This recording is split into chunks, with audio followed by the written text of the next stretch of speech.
Hello guys, कैसे आप लोग? उम्मीद करते हैं आप लोग अच्छे होंगे। दोस्तों, एक बार फिर स्वागत है साइज डिप्लोमा पॉइंट नामक यूट्यूब चैनल पर। तो आज जो बात करने वाले श्रोडिंगर तरंग समीकरण यानी श्रोडिंगर वेव इक्वेशन के बारे में। तो डी ब्रॉगली के विचार से आरंभ हुए थे। मतलब श्रोडिंगर ने तरंग यांत्रिकी के सिद्धांत का प्रतिपादन किया तथा एक गणितीय समीकरण दी जिसे श्रोडिंगर तरंग समीकरण कहते हैं।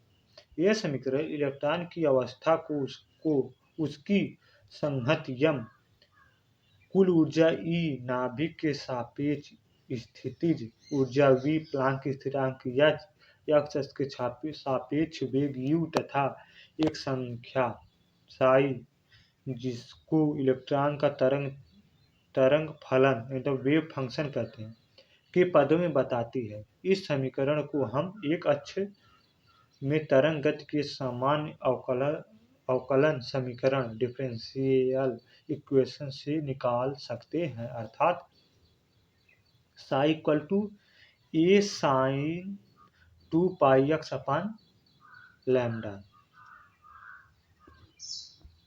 समीकरण एक का यक्स के सापेक्ष दो बार अवकलन करने पर, जैसा कि आप देख पा रहे हैं यहाँ पर एक बार अवकलन हुआ है,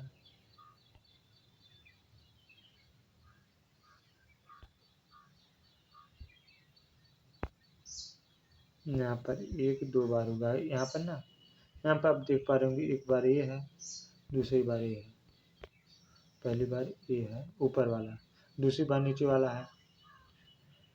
तो आप इसे नोट कर सकते हैं, इस प्रकार से बन जाएगा और फिर समीकरण 2 आ जाएगा। ये जो फाइनल बार आएगा दूसरी बार करने पर उसका आएगा। तो साई का मान रखने पर साई का मान यहाँ पर रख देंगे। किसका समीकरण 2 में? समीकरण 1 से साई का मान यहाँ पे आया है ना, ये sign 2 pi x upon lambda रखने पर साई की जगह पर तो यहाँ पे ए रखेंगे और ए जो है यानी कि ए जो है ये इसकी जगह पे हम साई लिखते हैं साई। तो जो आएगा ए आएगा। उसके बाद जहाँ लैम्डा प्रकाश की तरंगदैर्घ्य डी ब्रॉगली समीकरण द्वारा lambda equal to h upon m u अतः समीकरण 3 से समीकरण 3 आया है ना, उससे हल करने पर आपको सामान्य तौर पर ये जो लैम्डा स्क्वायर उसकी जगह पर एच अपान एम यू रख देंगे सिर्फ, और उससे सिर्फ प्रसार कर देंगे नीचे। एम यू जब एम स्क्वायर ऊपर चला जाएगा और सब नीचे, और यहाँ से आ जाएगा।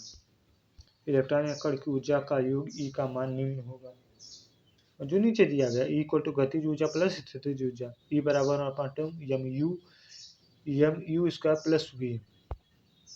अब यहाँ से हम इस समीकरण डेरिवेशन को आप देखिए ना, ये जो है न्यूमेरिकली इसको जो करना रहता है, इसे आप बार बार रिवीजन करेंगे तभी आ पाएगा समझ में। इसमें ज़्यादा कुछ नहीं है। अगर आप समाकलन जानते हैं तो आप लगा लेंगे। समाकलन की एक वीडियो अभी तक आई है, उस पर भी और वीडियो हम बनाने वाले हैं जैसे कि मैथ के, तो उसमें आपको पूरा समाकलन अवकलन ये सब पढ़ने को मिलेगा। हाँ, तो चैनल को फटाफट लाइक से सब्सक्राइब जरूर कर दीजिएगा, बेल आइकन भी ऑन कर दीजिएगा। तो यहाँ पे आप देख पा रहे होंगे ये माने आप उम्मीद करते हैं कि आप इक्वेशन 5 तक नोट कर लिए होंगे। 6 5 की बात बताइए, 3 अक्षों एक्स वाई समीकरण 5 को विस्तार करते हुए यहाँ पे इसको हमने प्रसार कर दिया सिर्फ एक्स वाई जेड तीनों के लिए। एक किसके लिए था? एक के लिए था, फिर वहाँ पे 2 के लिए किया गया, सबके लिए किया गया। तो हाँ, यहाँ पर समीकरण 6 ही श्रोडिंगर तरंग समीकरण है। अब यहाँ पे जो ये आया है ना, यही श्रोडिंगर तरंग इक्वेशन है। और यहाँ का हल निम्न सरल निकायों हेतु मान्य होता है। हाइड्रोजन परमाणु मुक्त कण एवं त्रिविम बक्से में कण समीकरण के हल द्वारा तरंग फलन साई के मान की गणना की जा सकती है। हाइड्रोजन परमाणु के लिए श्रोडिंगर तरंग समीकरण हल करने पर अनेक तरंग फलन प्राप्त होते हैं, जिन्हें निम्न 3 क्वांटम संख्याओं द्वारा प्रदर्शित करते हैं। मुख्य क्वांटम संख्या, द्विगंशीय क्वांटम संख्या और चुंबकीय क्वांटम संख्या। अब कक्षकों, कॉन्सेप्ट ऑफ ऑर्बिटल के बारे में जानते हैं। जैसा कि ऑर्बिटल कक्षकों क्या है? किसी परमाणु की 4 कक्षक संभव हैं, जिन्हें sp-df कहते हैं। अब आप इसे ऊपर जो दिया गया है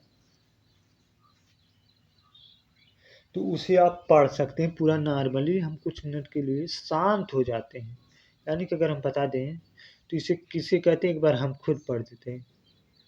केंद्रक के चारों ओर का वह क्षेत्र जिसमें इलेक्ट्रॉन के पाए जाने की संभावना सर्वाधिक होती है, कक्षक कहलाता है।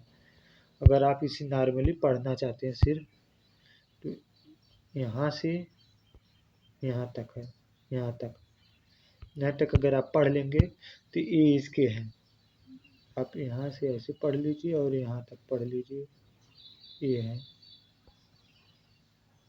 ये इतना अगर आप पढ़ लेंगे इतना तो आपको पूरा आ जाएगा। हाँ, sp-df होते हैं।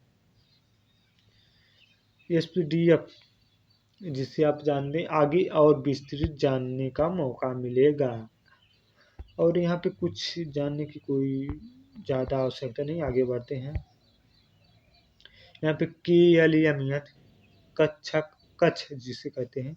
मुख्य क्वांटम अंक 1 2 3 4 और कक्षकों की संख्या n⁻2 1 4 9 16 और कक्षक के प्रकार 1 1 3 1 3 5 1 3 5 7। अधिकतम इलेक्ट्रॉनों की संख्या 2 8 18 32।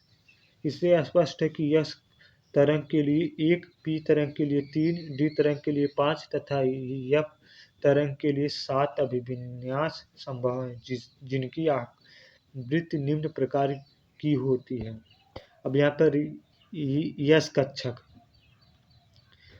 कक्षक गोलाकार होता है, पी कक्षक डम्बेल होता है, मतलब डबल जुड़ा हुआ, और डी कक्षक द्विडम्बल होता है।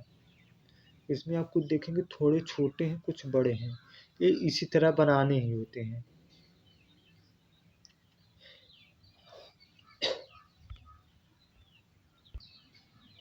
और हाँ, अब आगे बढ़ते हैं, आप देख ले होंगे ये कहाँ है, यही है।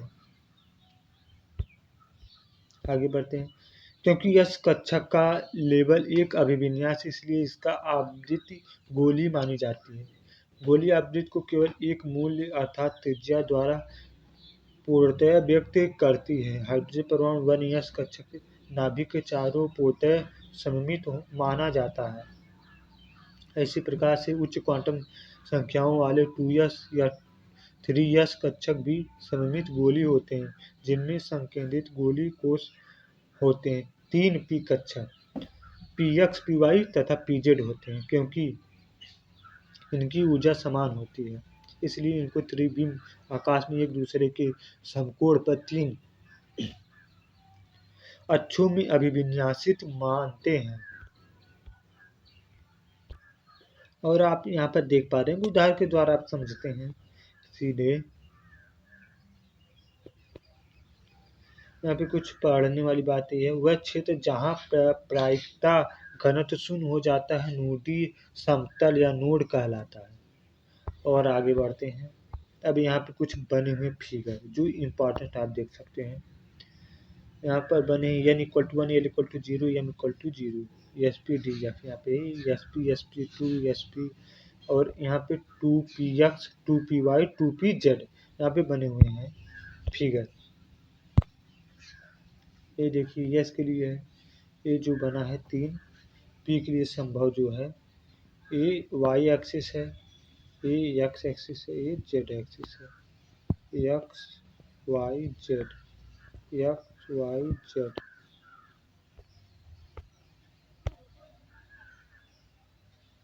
और अब एक देखिए नीचे,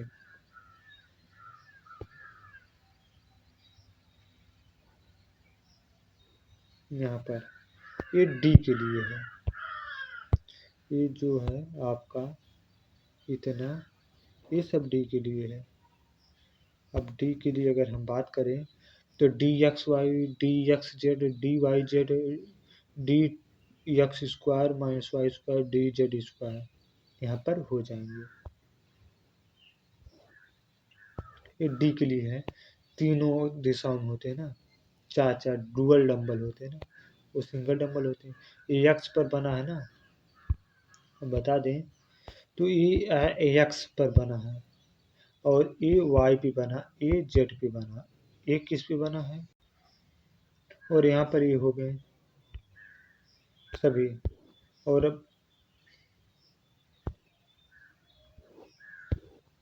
अब पी कक्षक के दो भाग होते हैं जिन्हें पालियां कहते हैं। ये नाभिक से गुजरने वाले तल के दोनों ओर स्थिर होते हैं। जहां दोनों पालियां एक दूसरे को स्पर्श करती हैं उस तल पर प्रायिकता घनत्व फलन शून्य होता है, अर्थात यह भी एक नोड होता है। अब यहाँ पे हम पढ़ लेते हैं कक्ष एवं कक्षक में अंतर, यानी कि difference between orbit and orbital. Number 1,